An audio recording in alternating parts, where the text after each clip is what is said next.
PBS মার্কেটে সবাইকে স্বাগত জানাচ্ছি। আমি মাহফুজুল্লাহ বাবু। দর্শক, নিয়ন্ত্রণমূলক পদক্ষেপ যেগুলো থাকে দেশের শেয়ার বাজারে বেশ অনেক বছর ধরে চলছিল, এগুলো কমে আসায় এখন কিন্তু বাজার নিজের গতিতে বাড়ছে কমছে। একটা স্টকের প্রাইস বাড়ছে, আরেকটা কমছে। দ্যাট মিনস এটা হচ্ছে বিনিয়োগকারীদের জন্য একটা কম্পারেটিভলি ফ্রি এনভায়রনমেন্ট। এই এনভায়রনমেন্টে বাজারে লেনদেন বাড়ছে। আমরা আজকে আমাদের স্টুডিওতে আমন্ত্রণ জানিয়েছি শেলটেক ব্রোকারেজের head of research and strategy জনাব NM আল হোসেন। তার কাছ থেকে আমরা এখনকার ম্যাক্রো আউটলুক, বাজার পরিস্থিতি, তারা কিভাবে ইনভেস্টমেন্ট বা ট্রেডিংকে এখন প্রেফার করছেন, তাদের স্টাইল, এগুলো সম্পর্কে শুনবো। হোসেন ভাই, স্বাগতম। থ্যাংক ইউ বাবু ভাই। হোসেন ভাই, এই যে 5ই অগস্টের ঘটনা আসলে স্টক মার্কেটে কেউ সেভাবে এক্সপেক্ট করেনি যে শেখ হাসিনা দেশ ছেড়ে পালাবেন, পদত্যাগ করবেন। তারপরে দীর্ঘদিনের যে ডিপ্রেসড ব্লু চিপ স্টকগুলো, সেগুলো একটা চমৎকার রিটার্ন দিয়েছে অলরেডি। আপনারা আসলে সেই রিটার্ন কতটা এনজয় করেছেন? ইনভেস্টররা ডেফিনেটলি এটা এনজয় করেছে। ইনভেস্টরের মোটোই তো হচ্ছে যে কোম্পানিগুলো গভর্নেন্স ভালো, এডিশনালি তাদের ওনারদেরকে একটা ভালো রিটার্ন দেয়, আমরা যেটাকে বলি রিটার্ন অন ইকুইটি বা রিটার্ন অন ক্যাপিটাল। তো সেই কোম্পানিগুলা গত আমরা 4-5 বছর একটু ডিপ্রেশন মোডে দেখেছি। অনেকগুলো কারণেই ছিল। কিছু আমাদের রেস্ট্রিক্টেড ছিল ফ্লোর প্রাইস, এবং হচ্ছে গিয়ে বাইরে ডলার মার্কেটও একটা ডিস্টেবিলাইজেশন ছিল। সব মিলিয়ে এগুলো ডিপ্রেশনে ছিল। সো আফটার 5ই আগস্টের পরে সবার একটা নতুন একটা হোপ, কান্ট্রি নিয়ে, ইকোনমি নিয়ে, সব কিছু পলিসি নিয়ে সব যে হোপটা আসছে, ওই হোপের একটা রিফ্লেকশন হয়েছে। ইন এডিশন টু দ্যাট যেটা হয়েছে যে আসলে আমরা রিসেন্ট টাইমে যে কান্ট্রিগুলোতে টার্ময়েল দেখেছিলাম, যেমন শ্রীলঙ্কা, পাকিস্তান, এদের মার্কেটও কিন্তু এটা আমরা এর আগে কম্পেয়ার করেছি যে এদের মার্কেট ভালো করছে, আমাদের মার্কেট কেন ভালো করছে না। সো বিকজ অফ দিস, মানে যখন একটা রিজিম চেঞ্জ হয় বা রিস্ট্রাকচারিং পিরিয়ডে আসে, মার্কেট যদি এটা বিলিভ করে যে রিস্ট্রাকচারিংটা এখন গোয়িং ফরওয়ার্ড কান্ট্রির জন্য ভালো হবে, তখন ওই এক্সপেকটেশনে মার্কেট আসলে কিন্তু বাউন্স ব্যাক করে। সাথে যেটা হয় যে যেই কারেন্সি ডেপ্রিসিয়েশনের কারণে যে টার্ময়েলটা হয় ইকোনমিতে বা কান্ট্রিতে, ইনফ্লেশনারি যে এনভায়রনমেন্টটা ক্রিয়েট হয়, সেটার একটা অ্যাডজাস্টমেন্ট স্টক মার্কেটেও আমরা লোকাল কারেন্সি ড্রিভেন ওই অ্যাডজাস্টমেন্টটা হয়ে যায় আর কি। তো সেটাই আমরা হয়তো এখন দেখতে পাচ্ছি। এডিশনাল এছাড়া অনেক ছোট ছোট কিছু ইস্যুস তো থাকেই। মার্কেটে তো হয়তো কিছু কিছু ইন্ডাস্ট্রির ক্ষেত্রে কনসলিডেশন করছে। আগে অনেক মার্কেট প্লেয়ার ছিল, পলিটিক্যাল অ্যাফিলিয়েটেড কিছু কোম্পানি ছিল, তাদের বাইরে এসে এখন যারা লিস্টেড কোম্পানি আছে তারা হয়তো বেনিফিটেড হবে, ওই একটা এক্সপেকটেশন আছে। তো এগুলো কিছু ছোট ছোট মাইক্রো ইস্যুস আছে। সো আই হোপ যে যারা ইনভেস্টর ছিল তারা, বিশেষ করে আমাদের দেশে তো আসলে ইনভেস্টর বলতে মিউচুয়াল ফান্ডস, ইনস্টিটিউশন ইনভেস্টর হচ্ছে মিউচুয়াল ফান্ডস, কিছু ব্যাংক, ICB, এরাই হচ্ছে কি ইনভেস্টর হিসেবে থাকে। রিটেলে থাকে, বাট এটা পোর্শনটা খুবই কম। সো আমি কোয়াইট শিওর যে ICB এখানে একটা হেভি রিটার্ন জেনারেট করতে পারছে। সামষ্টিক অর্থনীতি কি দেখছেন এবং নেক্সট 1 ইয়ার? বাংলাদেশ ব্যাংকের গভর্নর প্লাস ABB চেয়ারম্যান, ওনারা সবাই মিলে একটা মিটিং করেছে। মোরলেস একটা জেনারেল এক্সপেকটেশন স্টিল, আমার ধারণা যে ইন্টারেস্ট রেট এখন ওনারা অলরেডি ডিক্লেয়ার করেছেন যে ওনারা রেপো রেটটাকে 10%-এ নিয়ে যেতে চাচ্ছেন, যতক্ষণ না পর্যন্ত ইনফ্লেশনটা সিঙ্গেল ডিজিটে না নামবে। সো জেনারেল এক্সপেকটেশনটা এটাই যে ইনফ্লেশনটাকে আগে আমাদেরকে একটা কন্ট্রোলে নিয়ে আসা। এখন এগুলো ইনফ্লেশনের চ্যালেঞ্জটা অনেকগুলো চ্যালেঞ্জ আছে আসলে। গভর্নমেন্টের, বাংলাদেশ ব্যাংকের ফিসক্যাল পলিসি, সব এন্ডে আসলে অনেক চ্যালেঞ্জ আছে। এগুলো আমরা মোরলে সবাই জানি যে ধরেন ইকোনমি এখন অলরেডি 2022 পরে ইউক্রেন রাশিয়া ওয়ার যখন ট্রিগার করে, তখন আসলে ইকোনমিতে আমাদের একটা বাবল বার্স্ট করতে দেখেছি। ডিমান্ড কমে যাচ্ছে, ইন্টারেস্ট রেট বাড়াতে হচ্ছে, IMF এর স্ট্রাকচারাল দুর্বলতাগুলো আপনার একদম চোখে আঙুল দিয়ে দেখিয়ে দিয়েছে এই সংকট। হ্যাঁ, এগুলো আসলে যেটা হচ্ছে যে এগুলো আলটিমেটলি করতে হতোই। এখন IMF এর প্রেসক্রিপশনে তো অলরেডি প্রিভিয়াস গভর্নমেন্ট এটা অলরেডি এই প্রসেসটা শুরু করেছিল। এখন হয়তো জিনিসটা হচ্ছে টাইমলাইনটা আরও আগে আসলো।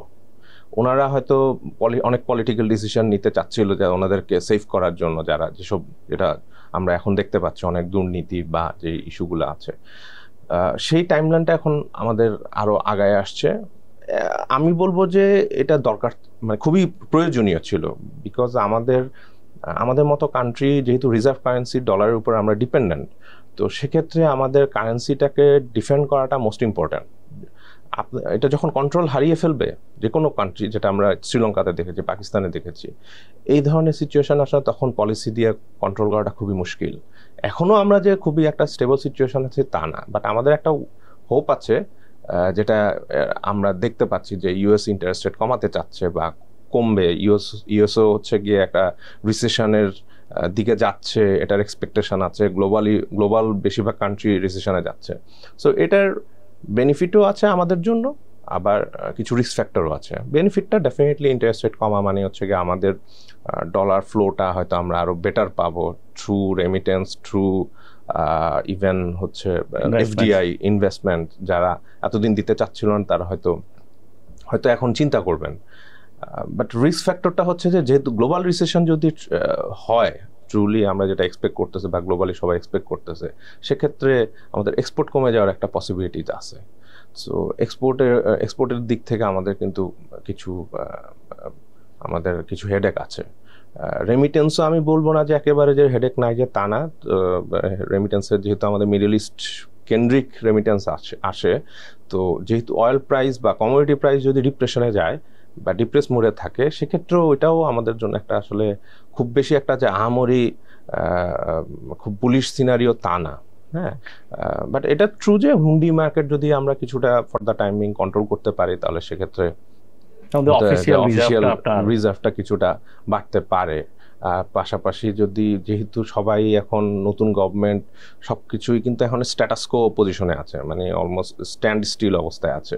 বিজনেস এন্ডে বলেন, অ্যাক্টিভিটিস বলেন, এগুলো মানে সোজা কথা হচ্ছে যে আসলে ইকোনমি একটা অ্যারেস্টিং মোডে আছে। হ্যাঁ, ইকোনমি অলরেডি আমরা দেখেছি যে ডিপ্রেশন মোডে গিয়েছে। সো ডিপ্রেশনটা এখন কন্টিনিউয়াস একটা স্পাইরালিং ডিপ্রেশন আর কি, যেহেতু আমরা দেখতে পাচ্ছি যে 9টা ব্যাংকের যে সালাম ড্রিভেন এসব ব্যাংকে লোকজন ডিপোজিট উইথড্র করতে পারছে না। সো মানি মার্কেট একটা কিন্তু সিগনিফিক্যান্ট চ্যালেঞ্জ আছে। এগুলোকে রিস্ট্রাকচার করা, কিভাবে রিস্ট্রাকচার করবে। মানি প্রিন্টিং যদিও এখন আমাদের গভর্নমেন্ট বলছেন যে মানি প্রিন্টিং করবেন না, কিন্তু এই লিকুইডিটিটা যেমন আমরা দেখেছি যে গতকালকে বাংলাদেশ ব্যাংক গ্যারান্টি দিবে। সো গ্যারান্টি দেওয়া মানে হচ্ছে যে আলটিমেটলি কিন্তু দে আর প্রমিজিং যে ভবিষ্যতে যদি দরকার হয় আমি কিন্তু মানি প্রিন্টিং করব। হ্যাঁ, সো মানি প্রিন্টিং কিন্তু আলটিমেটলি ইটস এ পলিসি, এটা করতে হবে টুডে টুমরো। যদি সিচুয়েশন খুব বেশি খারাপ হয় আসলে করতে হবে, কিন্তু এটা প্রবলেমটা হচ্ছে যে মানি প্রিন্টিং যখন করবে তখন কিন্তু ইনফ্লেশনের উপর একটা প্রেশার আসবে। সো এটার আবার কাউন্টার, আমার ডিফ্লেশনারি যে কাউন্টার যে ইয়াটা আছে সেটা হচ্ছে যে ফিসক্যাল পলিসি। আমরা যেটা দেখতে পাচ্ছি যে বাজেট কাট করতে চাচ্ছে, এডিপি ইমপ্লিমেন্টেশন কমে যাবে। সো ওই ক্ষেত্রে আবার কিন্তু আমার ডিমান্ড কমায় ফেলতে চাচ্ছি আমরা। সো দুটাকে ব্যালেন্স করাটা খুবই মুশকিল। এটা আসলে খুব জিনিয়াস লোকও, ট্যালেন্ট লোকও খুব ভালোভাবে করলে হচ্ছে গিয়ে সবাই কিন্তু সমালোচনা করবে যে এটা কেন করা হলো, ওটা কেন করা হলো, কারণ কেউ না কেউ এখানে কিন্তু কেউ না কেউ এখানে হার্ট হবে। সো এটা খুবই চ্যালেঞ্জিং একটা সিচুয়েশন। বাট আমার কাছে যেটা মনে হয় যে পলিসি ওয়াইজ তাদের হাতে এই দুইটা মেইন অপশন। এছাড়া হচ্ছে যে আমাদের যে ব্যাংক যেগুলো আছে, যেমন ইসলামী ব্যাংক, এটাকে তো আসলে ডিফল্ট করতে দিতে পারবে না। We are not that much সেরকম একটা সিচুয়েশনে নাই যে আমি এটা ডিফল্ট করতে দিতে পারবো। সো সেক্ষেত্রে আমাকে ক্যাপিটাল ইনজেকশনের কথা চিন্তা করতে হতে পারে। আমার ব্যাংকগুলার যারা ডিপোজিটর আছে, যারা লেন্ডার, ওখানে যারা বড়োয়ার আছে, বড়োয়াররাও কিন্তু এখন নতুন বিজনেস করার জন্য তাহলে টাকা পাবে না। সো অন্য ব্যাংকের থেকে লোন নেওয়ার ক্ষেত্রে সেক্ষেত্রেও কিন্তু একটা প্রবলেম। সো একটা যখন বড়োয়িং লেন্ডিং এটা যখন ডিপ্রেশন মোডে যাবে, আমার মানি মাল্টিপ্লায়ার যখন ইফেক্ট, মানি মাল্টিপ্লায়ার মিনস হচ্ছে আজকের দিনে একটা ব্যাংক যখন টাকা আমার কাছ থেকে ডিপোজিট নেয়, ওই ডিপোজিটের একটা পোর্শন আমরা সিআরআর বা এসএলআর হিসাবে জমা রাখা হয়। এটা রাফলি 20%, দ্যাট মিন 20 টাকা কিন্তু ব্যাংকের বাংলাদেশ ব্যাংকে আমাদের কাছে জমা দিতে হয়, বাকি 80 টাকা কিন্তু সে কিন্তু রোলিং করতে থাকে। আরেকজন ক্লায়েন্ট আসে, তাকে কিন্তু ওই 80 টাকার থেকে কিছু লোন নেওয়া হয়, ও আবার ডিপোজিট রাখে, ডিপোজিট থেকে ফার্দার লোন ক্রিয়েট হয়। তো এইভাবে মানি মাল্টিপ্লায়ার ইফেক্টটা ক্রিয়েট হয়। সো এই মানি মাল্টিপ্লায়ার ইফেক্টটা কিন্তু কমে যাবে, তার মানে ইকোনমি কিন্তু আলটিমেটলি ডিপ্রেশন মুডে আরো বেশি আমরা এন্টার করতে যাচ্ছি, তাহলে cool down, that is cooling down. হ্যাঁ, সো একটাই হোপ, যেটা আমি বারবার বলছি, যে ফেডারেল রিজার্ভ বা ফেডারেল রেট যেটা ইন্টারেস্ট রেট, ওটা কমাটা হচ্ছে কি আমাদের জন্য এখন ব্লেসিং। অবভিয়াসলি এই সুযোগে যদি আমাদের কিছু ডলার ফ্লো ডোমেস্টিক্যালি আসে, তাহলে সেক্ষেত্রে আমাদের লিকুইডিটি সিচুয়েশনটা একটু বেটার ইমপ্রুভ করবে, সেক্ষেত্রে বিজনেস আস্তে আস্তে গ্র্যাজুয়ালি হয়তো তারা আসতে পারবে। আমাদের এনপিএল কিন্তু অনেক, এনপিএল তো আছেই অলরেডি, ফার্দার এনপিএল বাড়ার কিন্তু সম্ভাবনা ক্রিয়েট হচ্ছে, কারণ 10% যদি রেপো রেট বাড়ানো হয়, তাহলে সেক্ষেত্রে ওভারঅল ইন্টারেস্ট রেট তো আমরা এখন কমতে দেখছি না, at least next 3 to 6 month at least আমাদের এক্সপেকটেশন নাই। সো এই টাইম পিরিয়ডে কিন্তু আমাদের এনপিএল আরো ফার্দার ইনক্রিজ করার পসিবিলিটি হাই। ব্যবসায়ীরা এগুলো নিয়ে তাদের কনসার্ন ব্যক্ত করছেন। কর্পোরেট পারফরমেন্স, যে 3 বছর ইন এ রো আমরা ডাউন দেখতে পাচ্ছি, এটি রিবাউন্ড করার মানে আর্নিংস আর কি পসিবিলিটি খুব বেশি একটা পসিবিলিটিস আছে যে তা না, ছোট ছোট কিছু ইস্যুস থাকতে পারে। ওই যে বললাম যে পলিটিক্যাল অ্যাফিলিয়েটেড যেসব কোম্পানি, লার্জ কোম্পানি যারা ছিল, যেমন আমরা রিসেন্ট টাইমে, আমি এবার মার্কেট নিয়ে যদি বলি, রিসেন্ট টাইমে আমরা দেখতে পাচ্ছি যে মোবিল যমুনা শেয়ারটা অনেক অ্যাক্টিভিটিস আমরা ডেইলি দেখতে পাচ্ছি। সো হয়তো মার্কেটে একটা জেনারেল এক্সপেকটেশন থাকতে পারে যে এলপিজি মার্কেটে Mobil Jamuna second most player ছিল। সো যেহেতু এখন বসুন্ধরা গ্রুপ আছে, দেন হচ্ছে ইউনিটেক্স যেটা এসালমের একটা সিস্টার কনসার্ন ছিল, সো এই কোম্পানিগুলো মার্কেট শেয়ার হয়তো এই এক্সপেকটেশনে হয়তো মোবিল যমুনার একটা সিগনিফিকেন্ট আমরা অ্যাক্টিভিটিস দেখতে পাচ্ছি। গ্রামীণ ফোনের ক্ষেত্রে সেম একটা আমরা সিগনিফিকেন্ট রেস্ট্রিকশন দেখেছি এর আগে গভর্নমেন্টে, এখন ফ্রি। তো সেক্ষেত্রে মানুষের ভিতরে একটা, ইনভেস্টরদের ভিতরে একটা ইয়ে আসছে। সো হয়তো ওদিক থেকে কিছু আমাদের কিছু স্পেসিফিক কোম্পানির হয়তো ব্যবসা বাড়বে। ব্যাংকের ক্ষেত্রে আমরা ব্র্যাক ব্যাংকের, আমরা গতকালকেও দেখলাম না, গত মাসে ওরা প্রায় 1800 কোটি টাকা নেট ডিপোজিট নিয়ে আসতে পারেছে। তো এরকম কিছু ছোট ছোট কেস থাকবে লার্জ ক্যাপের ভিতরে, বাট ইন জেনারেল আসলে কিন্তু business will be in hamper. মানে এই সিচুয়েশনে উইনার কারা, লুজার কারা, এগুলো আসলে অ্যানালাইসিসের বিষয়। অবভিয়াসলি এখানে তো আসলে যেহেতু ইকোনমি, আমার ম্যাক্রো যেহেতু খুব বেশি একটা ভালো পারফর্ম করছে না, এবং ভবিষ্যতে পারফর্ম করারও আপাতত আমাদের ওরকম এক্সপেকটেশন, বা আমার অ্যাটলিস্ট এক্সপেকটেশন নাই। তো এখানে আসলে খুবই স্মল স্কেলে ডিফেন্সিভ ম্যানুভারিংয়ে যেটা আসলে মার্কেট কিন্তু তাই করছে। ব্লু চিপ যে কথাটা বললেন, যে ব্লু চিপ শেয়ারে আমরা দেখতে পাচ্ছি অ্যাক্টিভিটিস, এই ব্লু চিপ শেয়ারগুলো কিন্তু আমরা জেনারেলি মনে করি যে এগুলো হচ্ছে safe haven stock. So speculative nature থেকে কিন্তু মানুষজন এখন কিন্তু ওই সেফার স্টকে যাওয়ার একটা টেন্ডেন্সি ক্রিয়েট হয়েছে। হ্যাঁ, সো এটা হচ্ছে একটা নেচার ফর্মুলা আর কি। ইনভেস্টর যারা ইনভেস্টিং করেন, they know the strategy, common tendency. একটা স্পেকুলেটিভ নেচার যখন মার্কেট একটা সিগনিফিক্যান্ট সময় যখন স্পেকুলেটিভ নেচার থেকে যখন ফেরত আসে, তখন কিন্তু সেফ হেভেন স্টকে বা অ্যাসেটে যাওয়ার চেষ্টা করে। হ্যাঁ, এটা গ্লোবালিও সত্য, এটা আমাদের দেশেও সত্য। এখন স্টক মার্কেটে আমাদের যে সেক্টরাল আউটলুক কি আপনার, লাইক ব্যাংকিং স্টকস অনেক চ্যালেঞ্জ আছে, ভালো ব্যাংক খারাপ ব্যাংক এইভাবে ডিভাইড করা যায়। ওভারঅল স্টক প্রাইসে আপনার এক্সপেকটেশন কি? স্টক প্রাইসেস এক্সপেকটেশন অলরেডি কিছু রিফ্লেকশন আমরা দেখেছি। দেখেন, ব্যাংকিং সেক্টরটাও আসলে তো গত 5 বছর হেভি অনেক ডিপ্রেশনের ছিল। আমরা ব্যাংকিং সেক্টরের লাস্ট প্রাইসিং দেখেছি 2017-এ, driven by some changes in ব্যাংকের বোর্ড চেঞ্জের ইস্যুতে। তখন রেগুলেশন পার্সপেক্টিভে কিছু ব্যাংকের ডিরেক্টর চেঞ্জের কারণে হয়তো ব্যাংকের প্রাইসিংটা হয়েছিল। বাংলাদেশে আসলে ব্যাংকের যে খুব বেশি যে ফান্ডামেন্টাল প্রাইস হয়েছে হিস্টোরিক্যালি, মানে অ্যাটলিস্ট আমার ক্যারিয়ার আমি যতদিন দেখেছি, খুব বেশি আমি আসলে এটা দেখি নাই। কিছু প্রাইস হয়েছে যখন মার্কেটে, যখন ওভারঅল লিকুইডিটি থাকে, মানি মার্কেটে যখন লিকুইডিটি থাকে, তখন এই সিনারিওগুলো থাকে যে নতুন কেউ ব্যাংকের বোর্ডে বসতে চায়, হ্যাঁ, সেজন্য কেউ সিগনিফিক্যান্ট অ্যামাউন্টের শেয়ার অ্যাকুইজিশন করতে চাচ্ছে, এটা একটা ইস্যু। সেকেন্ড ইস্যু হচ্ছে যে ভালো ব্যাংক বলতে যেই ব্যাংকগুলোকে আমরা অলরেডি লিস্টে নিয়ে আসছি, সেই ব্যাংকগুলো অলরেডি কিন্তু ভালো পারফর্ম করছে, তো সেগুলো প্রাইসিং তো ইন জেনারেল আমরা ফান্ডামেন্টালি হয়তো সেই অনুযায়ী প্রাইসিংটা হচ্ছে বা হয়তো ফার্দার সামনে হবেও। সো মোরলেস আমার স্ট্র্যাটেজিটা হবে এরকমই যে বেটার ব্যাংকের সাথে থাকা, মেজর পোর্টফোলিওর যে আমি যে ব্যাংক স্টকে যে এক্সপোজারটা দিতে চাই, সেটার মেজরিটি হচ্ছে ভালো ব্যাংকে থাকতে হবে। আর কিছু হয়তো আমি চিন্তা করতে পারি যে না, XYZ একটা ব্যাংক খুব খারাপ, এতদিন খারাপ করেছে, এখন যেহেতু একটা রিফর্মের কথা আসতেছে, এদের সামহাও এটা রিফর্ম করে সার্ভাইভ করে ফেলতে পারবে, আমার প্রাইসটা অনেক কমে গেছে, প্রাইসটা অনেক কমে আছে, আমি রিস্ক অ্যাডজাস্টেড আমি দেখতেছি যে প্রাইসটা অনেক কম, সেক্ষেত্রে সেই স্টকেও কেউ পজিশন নিতে পারে। বাট ওখানে বললাম যে রিস্ক এবং রিওয়ার্ড, এই দুটা ক্যালকুলেশন বা প্রবাবিলিটি আপনার মাথায় থাকতে হবে। যে আপনি কি পরিমাণ আপনার বাজেট সাইজটা, এখানে যেটা বললাম যে আসলে ব্যাংকের তো শুধু এখানে রিস্ট্রাকচারিং এর ইস্যু না, এখানে এনপিএল যে বাড়ার, যে যখন ইকোনমি খারাপ থাকবে তখন তো এনপিএল ন্যাচারালি বাড়বে, আবার প্লাস আমার ইন্টারেস্ট রেট হাই, সো এখানে এনপিএলটা আসলে কতটুকু বাড়বে এইটা এস্টিমেশন করাটা খুবই ডিফিকাল্ট। হ্যাঁ, কারণ এটা ওভারঅল ইকোনমির ইস্যু, কোনো ব্যাংক কিন্তু আসলে এটার থেকে পার পাবে না। হ্যাঁ, সবই তো আসলে ইন্টারলিঙ্কড একটা ব্যাংকের সাথে। যেমন একটা ক্লায়েন্ট, ব্র্যাক ব্যাংকেরও একটা ক্লায়েন্ট ইসলামী ব্যাংক থেকে হয়তো লোন নিয়েছে, আবার ব্র্যাক ব্যাংকের সাথেও ট্রানজ্যাকশন করছে।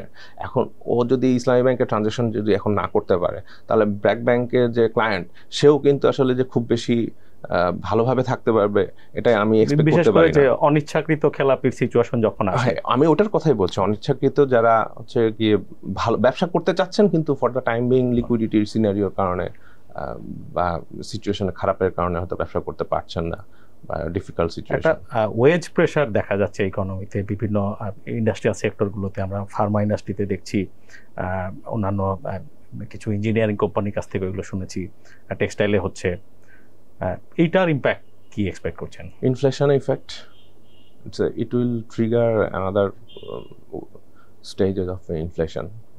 যদি এগুলো আসলে হয়, অবভিয়াসলি এটাই ইনফ্লেশনের এনভায়রনমেন্টের এটা একটা নর্মাল ফেনোমেনা। যখন প্রথম দিকে কমোডিটি প্রাইস বাড়ার কারণে ইনফ্লেশন ক্রিয়েট হয়, তখন আমাদের ফার্স্টে ওয়েজটা হচ্ছে কি, আমরা যারা মিড লেভেলে জব করি, তাদের যে স্যালারিটা, সেটা কিন্তু খুব ফাস্টার রেটে গ্রো করে না। কিন্তু ওয়েজ যারা শ্রমিক লেভেলে থাকে, তাদেরকে তো আসলে সার্ভাইভ করতে হবে। তো এই সার্ভাইভিংটা করার জন্য কিন্তু তাহলে ওয়েজটা, তাদের একটা ডিমান্ড থাকে ন্যাচারালি, এবং উইদাউট দ্যাট আপনার সোশ্যাল স্টেবিলিটিও রাখতে পারবেন না। সো ওই যে প্রেশারটা, সেটার কারণে কিন্তু নেক্সট লেভেলে একটা ইনফ্লেশন ক্রিয়েট হয়। এখন এটার জন্য কিছু মনিটারি পলিসি বা বাংলাদেশ ব্যাংকে বা ফিসকাল পলিসি একটা চিন্তা করতে হবে। এখানে মানি প্রিন্টিংয়ের ইস্যু আছে, ফিসকাল পলিসির ইস্যু আছে।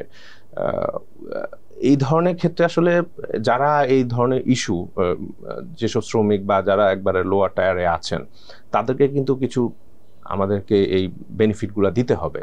আদারওয়াইজ তারা যদি সাস্টেন না করে, আমার সোশ্যাল স্টেবিলিটি থাকবে না, দেন হচ্ছে যে হ্যাঁ, আমার যে কনজামশন, ইকোনমিক কনজামশন, সেটাও কিন্তু হ্যাম্পার হবে। তো সেক্ষেত্রে কিন্তু আমার ডিপ্রেশনটা কিন্তু আরো বেশি ট্রিগার করবে। সো এগুলো হচ্ছে কি এখন পলিসি মেকারদের একটা সিগনিফিক্যান্ট ইস্যু আর কি, যেটা কিভাবেই পলিসি করলেও তো হবে না, এগুলো ইমপ্লিমেন্টেশনে যেতে হবে। ইমপ্লিমেন্টেশন অনুযায়ী আমাদের ক্যাপাসিটি আছে, আপাতত দৃষ্টিতে নাই, কিন্তু এটা একটাতে যেতে হবে নো ম্যাটার হাউ। আমরা রিসেন্ট টাইমে বন্যা দেখেছি, একটা ওয়ান অফ দ্য লাস্ট 30 বছরেও আমরা এত মানে বড় লেভেলে বন্যা আমরা দেখি নাই। সো এগুলোর ইফেক্ট আছে, এগুলোও ইফেক্ট আছে। আমরা অলরেডি দেখতে পাচ্ছি যে কালকে বলছিলেন যে $2 বিলিয়ন পেন্ডিং বিল রয়েছে সরকারি ব্যাংকগুলোর কাছে। সো এটা হচ্ছে যে ডিউ। এখন আমার সামনে ড্রাই সিজনে আমাদের যে হারভেস্টিং সিজন আসতে যাচ্ছে, তাকে তো আমাকে ডিজেল দিতে হবে সেচের জন্য, তাকে আমার সার দিতে হবে, সেটার জন্য আমাকে ইম্পোর্ট করতে হবে। সো এগুলো অনেকগুলো চ্যালেঞ্জ আছে সামনে গভর্নমেন্টের, বাংলাদেশ ব্যাংকের, ফাইন্যান্স মিনিস্ট্রির, everything all lies on that. Right. Meanwhile আমাদের স্টক মার্কেট আপনার যে প্রাইস কন্ট্রোলের যে অভিশাপ, এটি থেকে মোটামুটি মাত্র 2টা স্টক আছে যেখানে আপনার ফ্লোর প্রাইস রয়ে গেছে। এটা বিশেষ কারণে যে এর বাইরে একটা স্টক 10% উঠতে পারছে, 10% কমতে পারছে আপ টু আর কি। আমরা দেখছি শেয়ার প্রাইস বাড়ছে। আপনি আগের বার যখন ফ্লোর প্রাইস ছাড়ার পরে তখন আপনি প্রচুর ট্রেডিং অপরচুনিটি পাওয়া যাবে বলছিলেন। এখন কি আসলে মানে কন্টিনিউয়াস হায়ার হাই এই ধরনের র্যালি বেশি এক্সপেক্ট করছেন, আর একটা যে range bound or swing situation, মানে আসলে আমি এর আগে ট্রেডিং অ্যাপ্রোচ? আমি যেটা কিছুক্ষণ আগে বলছিলাম যে এই ধরনের সিচুয়েশনে ইনভেস্টর আসলে কিছু সেফার হ্যাভেন যে স্টকগুলো সেগুলোতে প্রেফার করে। সো সেটাই আমরা দেখতে পাচ্ছি গোয়িং ফরওয়ার্ড। আসলে আমার এক্সপেকটেশনটা এরকমই, হ্যাঁ, মেজরিটি। সো ইনভেস্টমেন্টের ক্ষেত্রে এগুলোতেই থাকতে হবে। ট্রেডিং অপরচুনিটি অবশ্যই আমাদের, অ্যাগেন যেহেতু ইকোনমি সিচুয়েশনটা এখনও আমাদের কাছে ক্লিয়ার না, সবেমাত্র এই গভর্নমেন্ট বা ইন্টারিম যে গভর্নমেন্ট সেটা অনলি 1 মান্থ তার ডিউরেশন। সো যত সময় যাবে আমরা প্রতিদিন পত্রিকায় কিন্তু নতুন নতুন করে হেডলাইন দেখছি। আজকেও একটা হেডলাইন আসছে, কালকেও একটা হেডলাইন আসবে। তো ভোলাটিলিটি থাকবে সামনে। আমার ইন জেনারেল এক্সপেকটেশন হচ্ছে ভোলাটিলিটি থাকবে। মার্কেট স্মুথিংলি মার্কেট যে হাই করবে এটা আমার কাছে মনে হয় না, বিকজ এখানে অনেক ইনফরমেশন ইনভেস্টরদেরকে ডাইজেস্ট করতে হবে। হ্যাঁ, সো মাচ মোর আমি যেটা বলবো যে অনেকটা জিগজ্যাগ প্যাটার্নে আসলে উঠবে। কারণ হয়তো খুব ফাস্ট মুভমেন্ট করলে সেক্ষেত্রে কারেকশনে যাবে, কারেকশন থেকে দেন হয়তো আবার কনসোলিডেট করে দেন হয়তো আর একটা হায়ার হাইয়ের কথা ইন জেনারেলি আমার এখন এক্সপেকটেশন আছে। যেহেতু আমরা ইনিশিয়ালি যে মুভমেন্টটা 5 তারিখের পরে যে মুভমেন্টটা দেখেছি বাজারে, টেকনিক্যালি স্পিকিং সেখানে একটা বড় ধরনের ফান্ডের ইনভলভমেন্ট এবং মানুষের বা ইনভেস্টরের যে মুড সেটা আমরা দেখেছি। ওটার পার্সপেক্টিভে যদি বলি যে হ্যাঁ, হয়তো সামনে আমাদের একটা বেটার কারেকশন শেষে আবার কন্টিনিউশন এক্সপেক্ট করেন। এক্স্যাক্টলি একটা এক্সপেকটেশন আছে। এখন টেকনিক্যালি স্পিকিং সেটা যদি বলি যে 5200 আমরা ওখান থেকে মুভমেন্টটা করতে দেখছি, তার মানে এটা হচ্ছে যে মেজর আমার সাপোর্ট লেভেল। তো এটা যদি কখনো ব্রিচ হয় তাহলে সেক্ষেত্রে আমাকে নতুন করে চিন্তা করতে হবে। Before that are be bullish. যদি আমাকে প্রবাবিলিটি অ্যাসাইন করতে পারেন তাহলে it's like 60% bullish, 40% bearish, in between. হ্যাঁ, শর্টার এখন ডেফিনেটলি লাস্ট ফিউ ডেজ আমরা কারেকশন দেখতে পাচ্ছি। সো এই কারেকশনটা হয়তো আরো ফিউ ডেজ হয়তো কন্টিনিউ করবে, বিকজ আমাদের জুন এন্ড কোম্পানিগুলো ডিক্লারেশনের সময় চলে আসছে। Third quarter declaration for December end companies, then June end কোম্পানিগুলো ফার্স্ট কোয়ার্টারের পেন্ডিং আছে। সো এগুলো কিছু ইস্যুস আছে। হ্যাঁ, আর অ্যানাদার থিং যেটা বললাম, ইন্টারেস্ট রেটের এখনও আমাদের এক্সপেকটেশন হচ্ছে রেপো রেট যেহেতু এখনো বাড়াবে, দ্যাট মিনস হচ্ছে আমাদের লিকুইডিটি ফার্দার টাইটেনিং থাকবে। পাশাপাশি এখানে আমি পজিটিভ সাইডে যেটা বলবো যে যেহেতু বিজনেস ডাল, তো যাদের হাতে টাকা আছে, যারা এতদিন মার্কেটে পার্টিসিপেট করছিল না, তারা নতুন করে মার্কেটে পার্টিসিপেট করছে। আমার যেটা একটা হাইপোথিসিস সেটা হচ্ছে যে এখানে যারা আমাদের দেশে কমোডিটি ট্রেডিং করেন তারা তো সাধারণত ইম্পোর্ট করেন। তো এখন যেহেতু ইকোনমির ফোরকাস্ট খারাপ, প্লাস ইন্টারন্যাশনাল মার্কেটে কমোডিটির প্রাইসও হচ্ছে ডিপ্রেসড মুডে আছে, তো তারা হয়তো এখানে কিছু ফান্ড এখানে চেষ্টা করবে যে বাজার থেকে কিছু স্পেকুলেটিভ ট্রেডিং করে কিছু রিটার্ন জেনারেট করা যায় কিনা। সো ওই ফান্ডটা হয়তো এখানে বাজারে অ্যাক্টিভ। পাশাপাশি পজিটিভ সেন্সে ইনস্টিটিউশন যেহেতু এখন অনেকটা ফ্রি হয়েছে, তারাও হয়তো যারা উপরে বিক্রি করতে পেরেছে হয়তো নিচের দিকে তারা আবার এগেন বায়ার। ইনভেস্টমেন্টের জন্য। সো ওই পার্সপেক্টিভে হয়তো আমি এখনই লোয়ার লোটা এক্সপেক্ট করছি না। আবার হায়ার হাই যে খুব এক্সট্রাঅর্ডিনারি রিটার্ন খুব শর্টার হরাইজনে দিবে সেটাও এক্সপেক্ট করছি না। মার্কেট ডাইজেস্ট করবে প্রতিদিন, আসলে ইনফরমেশনগুলো ডাইজেস্ট করে তাহলে গ্র্যাজুয়ালি মুভ করবে। লাইক এই ফিসকাল ইয়ারের শেষ দিকে আপনার কাছ থেকে ফান্ডটা পুল আউট করা হবে, 100 কোটি টাকার একটা ফান্ড। আপনি এই সানডে থেকে কিভাবে ইউটিলাইজ করবেন? যেহেতু বললাম যে আমি 60% বুলিশ 40% বিয়ারিশ, তো আমি 60% বুলিশ যেহেতু আমি 60% ফান্ডই ধরেন ইকুইটিতে রাখতে চাচ্ছি, বাকি 40% হয়তো আমি ফিক্সড ইনকাম ইন কম্বিনেশন থাকবে আর কি। ইকুইটির 60% যেটা, সেটাকে যদি আমরা 100% ধরি, আই মিন তার অ্যালোকেশনটা কি হবে? অবভিয়াসলি আমি এখানে তো আসলে হয়তো প্যাসিভ ইনভেস্টমেন্টে যাব, মানে চেষ্টা করব যে ইন্ডেক্সকে মিমিক করার জন্য মতো আর কি। সো আমার এখানে ব্যাংক সেক্টরের ওয়েট থাকবে, ফাইন্যান্স সেক্টরের ওয়েট থাকবে, ফার্মা সেক্টরও থাকবে, আমাদের যে ফুয়েল সেক্টর ওয়াইজ অ্যালোকেশনটা থাকবে। হ্যাঁ, সো সেক্টরের ভিতরে যে যারা লার্জ ক্যাপ, যারা ব্লু স্টক, তারা থাকবে ডেফিনেটলি। সো এগুলো মোরলে সবাই এখন আসলে জানে, নেমগুলো জানে। পাশাপাশি হচ্ছে যে হয়তো কিছু স্পেকুলেটিভ বা এক্সট্রা রিস্ক যেটা বললাম, যে ব্যাংকের ক্ষেত্রে হয়তো কিছু হয়তো আমার পোর্টফোলিও 5% হয়তো আমার অ্যালোকেশন ওভাবে থাকতে পারে অ্যাট বেস্ট আর কি। আপনাকে অসংখ্য ধন্যবাদ হোসেন ভাই, আমরা প্রোগ্রামের প্রায় শেষ দিকে চলে এসেছি।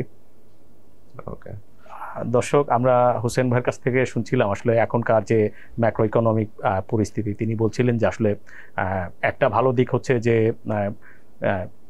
যুক্তরাষ্ট্রে একটা রিসেশনারি এনভায়রনমেন্ট, ইনফ্যাক্ট পুরো ডেভেলপ ওয়ার্ল্ডেই, যেখানে গ্লোবাল ইন্টারেস্ট রেট যেটাকে বলি আমরা, সেটা একটু নিচের দিকে আসার একটা এক্সপেকটেশন হয়েছে। এটি আবার একদিকে আমাদের জন্য ভালো, যে আমাদের এগুলো যে আমাদের ফান্ড ইনফ্লোকে হেল্প করবে। কিন্তু আবার এটি যদি রিসেশন প্রলং করে বা খুব ডিপ রিসেশন হয়, তখন আবার উন্নত বিশ্বের বাজারগুলোতে আমাদের রপ্তানি ক্ষতিগ্রস্ত হতে পারে। আমাদের দেশীয় অর্থনীতির যে কাঠামো, সেখানে অনেক সংস্কারের বিষয় আছে। তিনি অল আউট বুলিশ হতে পারছেন না, কিন্তু আসলে যেটি হচ্ছে এর মধ্যে শেয়ার বাজার কিন্তু অনেক ব্লু চিপ স্টক অবমূল্যায়িত হয়েছে। এগুলোতে আবার মানুষের এক্সপেকটেশন হচ্ছে তিনি কিছু ওভারঅল লিকুইডিটি পজিশন মানি মার্কেটে সেটি অনেকটা টাইট, ফার্দার টাইটেনিংয়েরও সম্ভাবনা আছে তিনি বলছিলেন। যে কিন্তু আসলে যে যাদের হাতে ক্যাপিটাল আছে, ইনস্টিটিউট, ইন্ডিভিজুয়াল, তারপরে বড় ব্যবসায়ী, তারা যদি এখানে অপরচুনিটি পান স্টক মার্কেটে, সেই অপরচুনিটি কাজে লাগাবেন বলে তার প্রত্যাশা। ইনফ্যাক্ট তার কিছু রিফ্লেকশন মার্কেটে দেখাও যাচ্ছে। সব কিছু মিলিয়ে তিনি একটা 60% বলিশ, 40% বিয়ারিশ। দ্যাট মিনস একটা যে জিগজ্যাগ প্যাটার্নেই মার্কেট অল্প অল্প করে এগোবে তার প্রত্যাশা। আমাদের অনুষ্ঠান ভালো লাগলে লাইক করবেন, শেয়ার করবেন।